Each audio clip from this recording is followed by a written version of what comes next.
समाचार न्यूज। साथियों नमस्कार, स्वागत है आपका हमारे चैनल जीरो टॉप न्यूज में। मैं सुरेश कुमार, आप देख रहे हैं मैनपुरी सपा सांसद डिंपल यादव का बयान।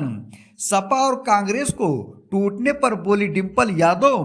स्वामी प्रसाद मौर्य के इस्तीफा दिए जाने पर बोली।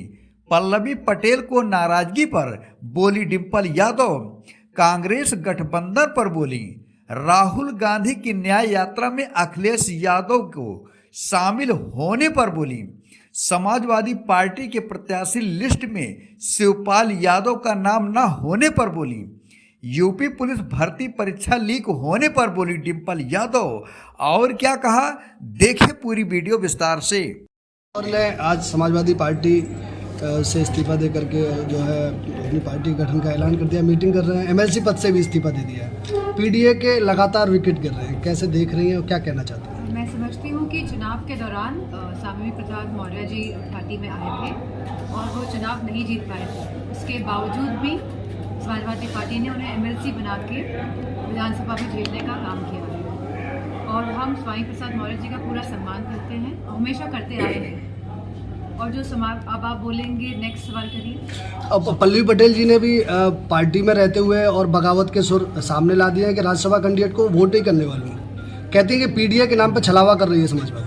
पल्लवी पटेल जी मेरी बहन जैसी हैं और बहुत सम्मान है मेरे हृदय में उनके लिए।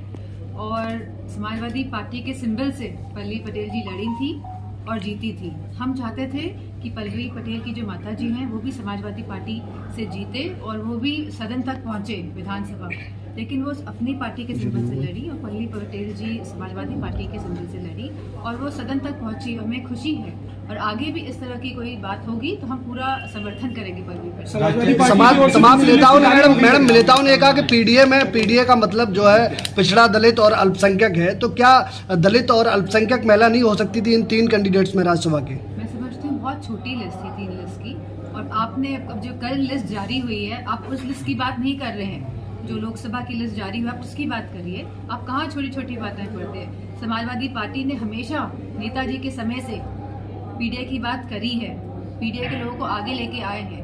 और समाजवादी पार्टी की जो विचारधारा है वो यह नहीं है कि पीडीए तक ही सीमित है। हम अगड़ों को भी साथ लेके चले हैं, गरीबों को भी, और जो भी शोषित वर्ग है उन सब को लेके आगे चलते आए हैं, पीछे भी और चलते रहेंगे। कांग्रेस से गठबंधन होने की लगातार वरिष्ठ नेता बात कर रहे हैं और अगर गठबंधन होता है तो आप सबको। क्या राहुल जी की न्याय यात्रा में शामिल होने वाले राष्ट्रीय अध्यक्ष? मैं तो मैनपुरी में हूँ क्योंकि ये क्षेत्र मेरा है और मुझे नहीं पता कि क्या डिसीजन हो रहा है लखनऊ में।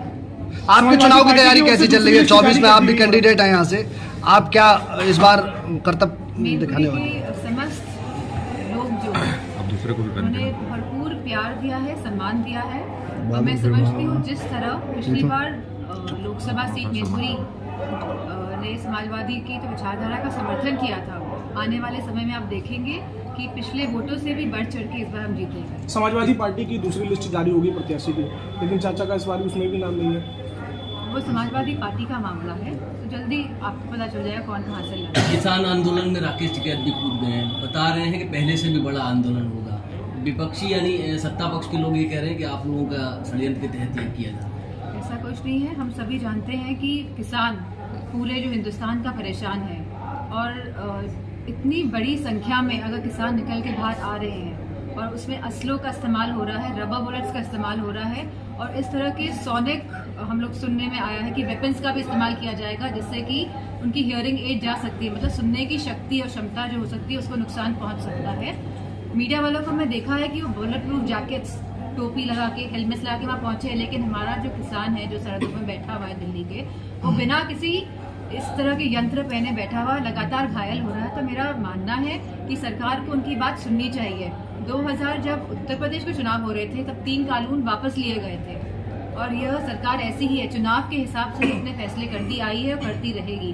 पुलिस भर्ती भी जो निकाली है आज, तो आप जानते हैं उसमें भी कितनी धांधली हुई है, पेपर पहले से लीक हो गया है। तो सरकार इस तरह जब इलेक्शंस आएंगे इस तरह के मुद्दे लेकर आएगी।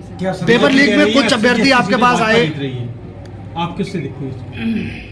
हाँ? भारतीय जनता पार्टी कह रही है कि लोकसभा सीटें भारतीय जनता पार्टी को ये बात भी कहनी चाहिए कि हमने कितने युवाओं को रोजगार दिया है। हम अग्निवीर की क्या व्यवस्था लेके आए हैं युवाओं के लिए, हम किसानों के लिए क्या कर रहे हैं, हम खाद इतनी महंगी क्यों कर रहे हैं, हम खाद में चोरी क्यों कर रहे हैं, हम मवेशियों जो आवारा पशु हैं उनका समाधान क्यों नहीं ढूंढ पा रहे। तो मैं समझती हूँ बीजेपी के लोगों को ये बात भी कहनी चाहिए, इस बात को नहीं कहना चाहिए कि 80 में से 80 आ रहे। पुलिस अभ्यर्थी पुलिस वाले उसको लेकर बच्चे कल पहुंचे आपको अभ्यर्थी आपको ज्ञापन भी दिया गया है, क्या व्हाट्सएप कहेंगे? में और टेलीग्राम कहाँ तक आवाज ले जाने वाली है? नहीं, अब ये तो उत्तर प्रदेश की सरकार डिसाइड करेगी कि इसमें उसको एक कमेटी बना के इसकी जांच करानी चाहिए, क्योंकि ये अन्याय होगा हमारे युवाओं के साथ अगर पेपर लीक हुआ है उसके बावजूद भी इस तरह की भर्ती आगे बढ़ती है। बसपा सुप्रीमो मायावती ने अकेले यूपी में चुनाव लड़ने का ऐलान किया है। कितना बड़ा नुकसान कर सकती है समाजवादी पार्टी को, क्योंकि आप पीडीए के तहत चुनाव में जा रहे हैं, उसमें दलित भी है और दलित की बहुत। बसपा के बारे में मैं नहीं बोल सकती। मैडम, सपा और कांग्रेस की टूट को लेकर क्या कहेंगे, क्योंकि अभी तक कोई सेटिंग नहीं बन पाई है। समाजवादी पार्टी के जितने भी हम लोग को चुनाव लड़ाने हैं, हम लोग ऑलरेडी इस पे डिसीजन ले चुके हैं कि कौन कौन कहाँ से चुनाव लड़ने जा रहा है। तो मैं समझती हूँ मजबूती के साथ समाजवादी पार्टी भाजपा का सामना करने जा रही है। क्या समाजवादी पार्टी की बसपा से, जैसा कि आपने बताया बसपा कहने को तैयार नहीं है, क्या गठबंधन की बात आगे जारी है? समाजवादी पार्टी बीएसपी को फिर से गठबंधन में लाना चाह रही है, इंडी गठबंधन में? मैं इस बारे में कुछ नहीं जानती। मौर्य जी की पार्टी का गठबंधन हो गया है, तो क्या कहना है? पार्टी नहीं गठन गठन हुआ है। चलिए।